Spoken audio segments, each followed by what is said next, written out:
नमस्कार। आज के मुद्दे में आप सभी का स्वागत है। मैं हूं आदित्य नामदेव। बजट के पहले मुख्यमंत्री भूपेश बघेल ने बजट का नाम दिया था भरोसे का बजट। इस बजट में वाकई में हर वर्ग के भरोसे को कहीं न कहीं छूने की कोशिश भी की गई है। फिर चाहे बात बेरोजगारी भत्ते की हो, मानदेय बढ़ोतरी की हो या फिर दिव्यांगों और निराश्रितों की पेंशन की हो, बजट पर विस्तार से बातें तो आज दिन भर होती रही हैं। हम उन खास पहलुओं को छूने की कोशिश करेंगे जो इस बजट के पीछे छुपे सियासी उद्देश्य को जाहिर कर रहा है। मुख्यमंत्री भूपेश बघेल ने दो खास वर्गों को छूने की कोशिश की है, एक आधी आबादी यानी महिला और एक बड़ा तबका मतलब युवाओं का। मुख्यमंत्री ने खुद कई दफा बातें कही थी कि 2023 का चुनाव युवाओं के भरोसे जीता और लड़ा जाएगा, लिहाजा बेरोजगारी भत्ता देकर युवाओं के एक बड़े तबके को मुख्यमंत्री ने अपने साथ कर लिया है। दूसरी तरफ आंगनबाड़ी कार्यकर्ताओं का मानदेय बढ़ाकर 46,000 आंगनबाड़ी केंद्र में काम कर रही महिलाओं को बड़ी सौगात दी है। आज के बजट को खासतौर से अगर हम देखें तो मुख्यमंत्री ने अपनी घोषणाओं में 10 से ज्यादा वर्गों के मानदेय में बढ़ोतरी का ऐलान किया है। यह मानदेय भले ही छोटे छोटे रूप में बढ़ाए गए हों, लेकिन इसका उद्देश्य बहुत बड़ा है, क्योंकि मानदेय में सफाई कर्मचारी, रसोइया, कोटवार सहित नीचे तबके के कर्मियों को मुख्यमंत्री ने सौगात देने की कोशिश की है। जाहिर सी बात है कि न सिर्फ इन सौगातों से उनका भविष्य सुधरेगा, बल्कि बड़ा सियासी संदेश भी जाएगा कि सरकार ने नीचे तबके तक का ख्याल रखा है। आज चर्चा बजट में हम उन पहलुओं की करेंगे जिससे ये बातें स्पष्ट हो जाएगी। क्या मुख्यमंत्री ने एक सियासी ब्रह्मास्त्र छोड़ दिया है? क्या ये वार विपक्ष को भारी पड़ने वाला है? क्या ये चुनाव जिताऊ बजट है? इन तमाम विषयों पर हम बातचीत करेंगे। हमारे साथ बातचीत करने के लिए तीन बेहद खास मेहमान मौजूद हैं। हमारे साथ डॉक्टर अजय साहब मौजूद हैं, जो वरिष्ठ पत्रकार, माफ कीजिएगा, राजनीतिक विश्लेषक है, बहुत स्वागत करता हूं मैं उनका। श्रीचंद सुंदरानी जी हैं, पूर्व विधायक हैं, भारतीय जनता पार्टी के वरिष्ठ नेता, बहुत स्वागत करता हूं उनका। हमारे साथ अमित श्रीवास्तव जी हैं, कांग्रेस के वरिष्ठ लीडर हैं, बहुत स्वागत करता हूं उनका। सबसे पहले चलूंगा चंद्रकर साहब के पास। चंद्रकर साहब, ये जो आज का बजट आया है, ये बेरोजगारी भत्ते का डिसीजन लिया गया है, कितना सही मानते हैं आप? क्योंकि कई राज्यों में यह फेल साबित हुआ है। इसे बड़े पैमाने पर प्रोजेक्ट करने की तैयारी है कांग्रेस की, कितना सही फैसला मानते हैं बेरोजगारी भत्ते को देने के? आदित्य जी, आज जो बजट विधानसभा के पटल में रखा गया, इसे एक कंप्लीट बजट कहा जाएगा। बेरोजगारी भत्ते की बात है तो बीजेपी भी 2003 की अपने घोषणा पत्र में इसे रखी थी, लेकिन क्रियान्वयन नहीं हो पाया था। तीसरी बात है जो सबसे महत्वपूर्ण है कि ग्रास रूट लेवल पर, बूथ लेवल पर जो लोग वास्तव में काम करने वाले लोग हैं, चाहे आंगनबाड़ी कार्यकर्ता हो या फिर ग्राम सेवक जिन्हें कोटवार कहते हैं या पटेल, ये जो एटमॉस्फेयर बना है कि यह सरकार हमारा ख्याल रखी है, ये बहुत बड़ा राजनीतिक दृष्टिकोण से और आर्थिक दृष्टिकोण से इस सरकार का मास्टर स्ट्रोक है। साथ ही साथ सोशल सेक्टर में जो 25,000 से 50,000 कन्याओं के विवाह के लिए जो रखा गया है, उसका एक इमोशनल इम्पैक्ट पड़ता है जो कि काफ़ी महत्वपूर्ण है। और यह कंप्लीट बजट कहा जाएगा। हम लोग स्वयं राजनीतिक अर्थशास्त्री के रूप में ये सरप्लस बजट की उम्मीद नहीं किए थे, और ये सरप्लस बजट वित्तीय घाटा भी नियंत्रण में है। तो एक प्रकार से कहा जा सकता है कि इसमें असंगठित क्षेत्र को भी छूने का प्रयास किया गया है, जो कि इस सरकार के लिए बहुत बड़ी बात है, और इसका इम्पैक्ट 2023 के चुनाव में डेफिनेटली पड़ेगा। व्यापारी भी हैं, लेकिन आपका पार्टी धर्म है कि आप हो सकता है आलोचना करें, लेकिन निष्पक्ष रूप से अगर आकलन करने के लिए आपको मैं कहूं, लगभग 1 घंटे के भाषण में, बजट भाषण में आपको कुछ 5 बिंदु तो ऐसे अच्छे लगे होंगे जिसको निश्चित तौर पर आप ये माने कि वाकई में बजट में कुछ अच्छा था। ठीक है, बुराइयां गिना लीजिएगा, आपका पार्टी का धर्म है, लेकिन कुछ 5 अच्छी बातें तो लगी होंगी इस बजट में। नहीं, निश्चित रूप से आदित्य जी 4-5 बातें तो इसमें अच्छी है, लेकिन उसका क्रियान्वयन हो पाएगा? बजट 1 अप्रैल को आ रहा है, मतलब 1 अप्रैल से लागू होगा। उसके बाद राजस्व की जो प्राप्तियां होती है, उसमें प्राप्तियों में चंद्राकर साहब इसको अच्छी तरह जानते हैं, अर्थशास्त्री हैं। प्राप्तियां कोई एकाएक 8 दिन 15 दिन में नहीं हो जाती कि अप्रैल महीने का वो वेतन देने की स्थिति में आ जाएंगे या मानदेय देने की स्थिति में आ जाएंगे। ऐसी स्थिति वास्तविकता में नहीं है। मैं कहता हूँ मितानिन, आंगनबाड़ी या सहायिका लोगों का या कोटवार और पटेल जो भी इन्होंने, या रसोइया, ये चीज़ें छोटे तबके को छूने का जो कोशिश इस बजट में किया गया है, मैं निष्पक्ष रूप से कह रहा हूँ, मैं हट के बात कर रहा हूँ राजनीति से। ये निर्णय अच्छे हो सकते हैं भी, लेकिन क्या इनका क्रियान्वयन ये सरकार कर पाएगी, इसमें संदेह है। क्योंकि 1,21,000 करोड़ का बजट है, 1,21,000 करोड़ का बजट, ये 31 मार्च 2024 तक का बजट है। तो क्या ये समय इनके पास है? 4.5 साल इन्होंने निकाल दिए, 4.5 साल में इनको याद नहीं आया बेरोजगारी भत्ता देने का। मैं अब आलोचना की बात नहीं है, जो वास्तविक में इस बजट में कमियां उसकी बात कर रहा हूँ। 2,500 रुपये का बेरोजगारी भत्ता, 10 लाख नौजवानों को बेरोजगारी भत्ता देने की बात की थी और करीब 4.5 साल इस बजट के निकल जाएंगे और उन युवाओं का क्या होगा जिनको 1.5 लाख रुपया 5 साल में 2,500 रुपये के इससे मिलना था। 10 लाख नौजवान उससे वंचित हुए। क्या भूपेश बघेल उनको 5 साल का देंगे बेरोजगारी भत्ता? नहीं दे पाएंगे। इन्होंने प्रॉपर्टी टैक्स आधा करने की बात की थी, लेकिन इस बजट में भी नहीं किया। शराबबंदी की बात की थी, नहीं किया। निराश्रित पेंशन 1,000 और 1,500 रुपये करने की बात की थी, नहीं किया। इन्होंने स्वयं सहायता समूह की बहनों के कर्जे माफी की बात की थी, नहीं किया।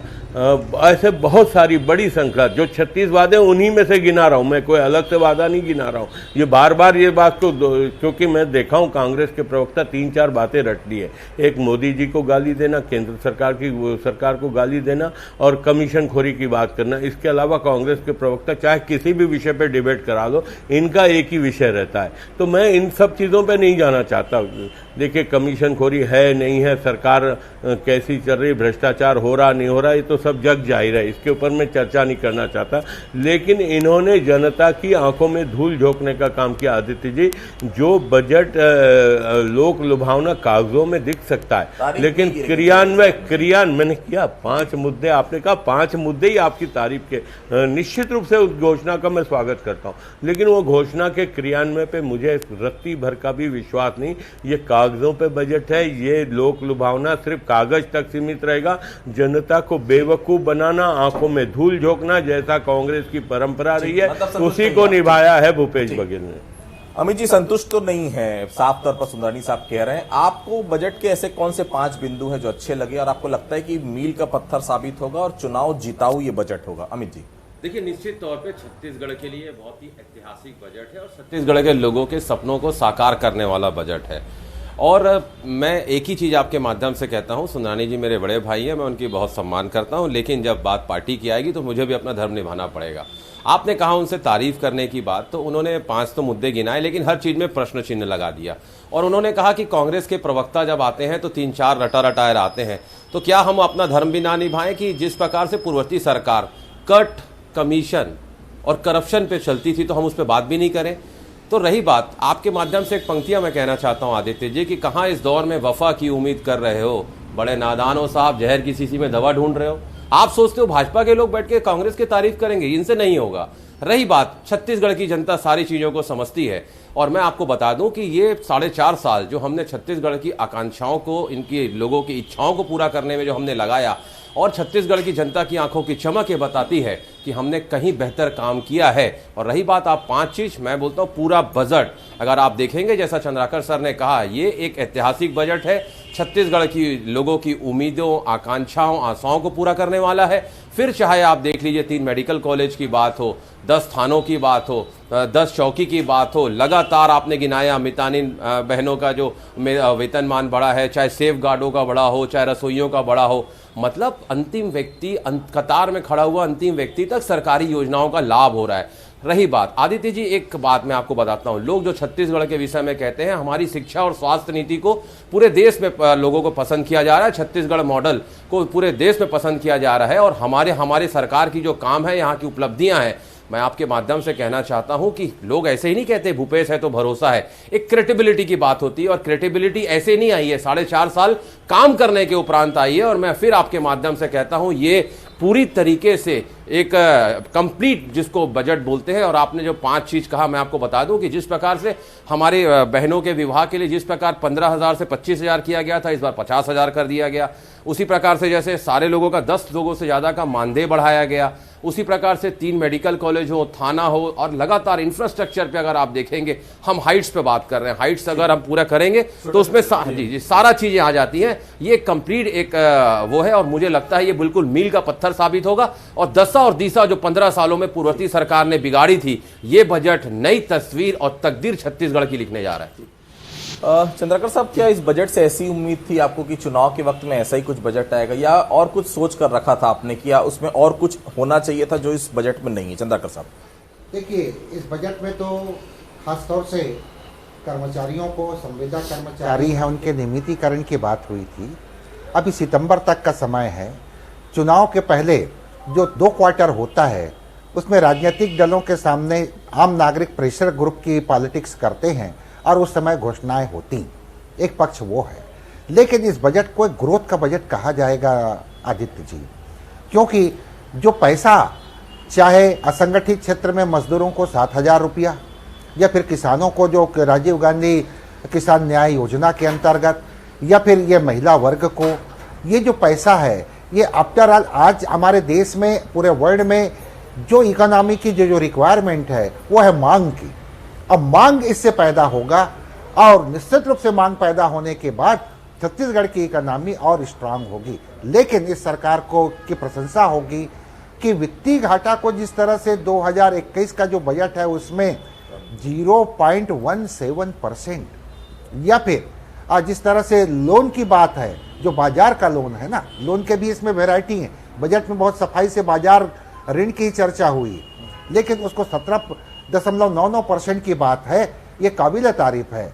लेकिन यहाँ पर भविष्य में मुझे दिख रहा है ये सरप्लस बजट जो है इसमें पुनः किसानों के ऊपर, चूंकि उनका कल्टीवेशन कास्ट बढ़ चुका है, चाहे उर्वरक के क्षेत्र में, चाहे हार्वेस्टिंग के क्षेत्र में या डीजल के क्षेत्र में, तो उसके लिए सरकार निकट भविष्य में निर्णय लेगी, यही दिखाई दे रहा है इस बजट से। अमित जी, आज एक बड़ा तबका कर्मचारियों का अछूता रह गया। किसानों के लिए भी बहुत बड़े पैमाने पर उम्मीदें थी, लेकिन आप लोगों ने फोकस रखा महिलाओं और युवाओं पर। तो क्या लगता है कि आप लोगों ने वोट प्रतिशत के आधार पर बजट बांटा है, जो नजर आ रहा है मुझे? अमित जी बिल्कुल भी नहीं। देखिए, बजट जब हम बनाते हैं तो छत्तीसगढ़ के 2,80,00,000 लोगों की उन्नति और प्रगति के लिए बनाया जाता है।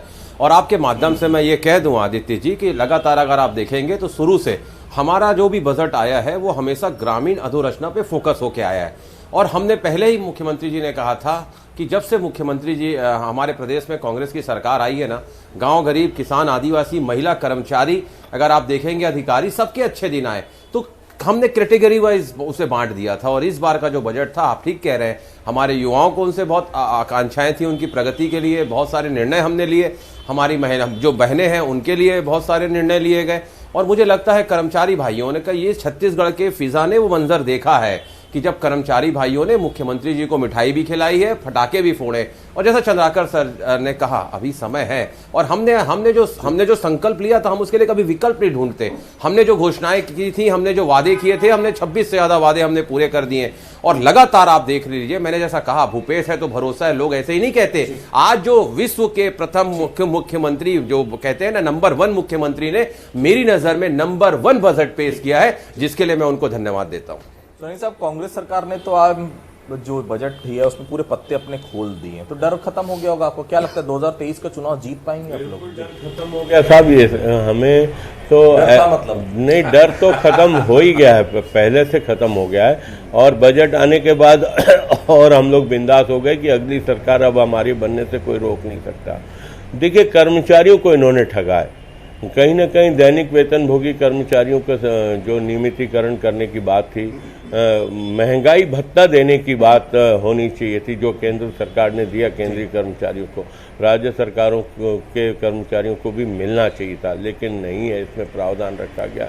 और आपने सही कहा आदित्य जी, कृषि के लिए भी कुछ नहीं रखा इस बजट में। जो छोटा सा जवाब से चाहूंगा सोनी साहब, क्योंकि आज जब विधानसभा में मैं मौजूद था, चंद्राकर साहब भी हैं, अमित जी भी, पहली बार ऐसा लगा जब मुख्यमंत्री बजट पढ़ रहे थे, कोई हो हल्ला नहीं, कोई बीच में टोका टोकी नहीं। पहले कम से कम बोल देते थे पानी तो पी लीजिए, थक गए होंगे आप। क्या बजट इतना अच्छा था कि विपक्ष को बोलने का नहीं? आदित्य जी, भारतीय जनता पार्टी के विधायक हो या भारतीय जनता पार्टी कार्यकर्ता मर्यादित रहते हैं। जब नेता सदन जब बोलते हैं वेल में घुस गए रोज जाके, और आप बोल रहे हैं आज मर्यादित रह गए। नहीं, बजट के समय में वैसे भी मर्यादित रहना भी चाहिए, और भारतीय जनता पार्टी के विधायकों ने उसको प्रमाणित किया। तो देखिए, बजट आ चुका है, आम बजट, निश्चित तौर पर चुनावी बजट है, और बिल्कुल चुनावी बजट होना भी चाहिए, क्योंकि सरकार को अगले 6 महीने बाद चुनाव पर जाना है। बेरोजगारी भत्ता, महिलाओं के लिए डिसीजन और छोटे छोटे जो मानदेय बढ़ाए गए, ये सरकार के लिए निश्चित तौर पर आने वाले समय में मील कर पत्थर साबित होंगे। भारतीय जनता पार्टी के सामने पत्ते बिल्कुल साफ है। अब भारतीय जनता पार्टी अपना घोषणा पत्र जो बनाएगी वो इन बिंदुओं का आधार पर ही बनाना पड़ेगा। किसानों के लिए ध्यान देना पड़ेगा, युवाओं के लिए ध्यान देना पड़ेगा, और आधी आबादी के बारे में बहुत कुछ सोचना पड़ेगा। तो फिलहाल आप लोग हमारे साथ जुड़े, आप सभी लोगों का बहुत बहुत धन्यवाद। तो आज के मुद्दे फिलहाल इतना ही, कल किसी अन्य मुद्दे पर फिर से मुलाकात होगी, तब तक के लिए बहुत बहुत धन्यवाद।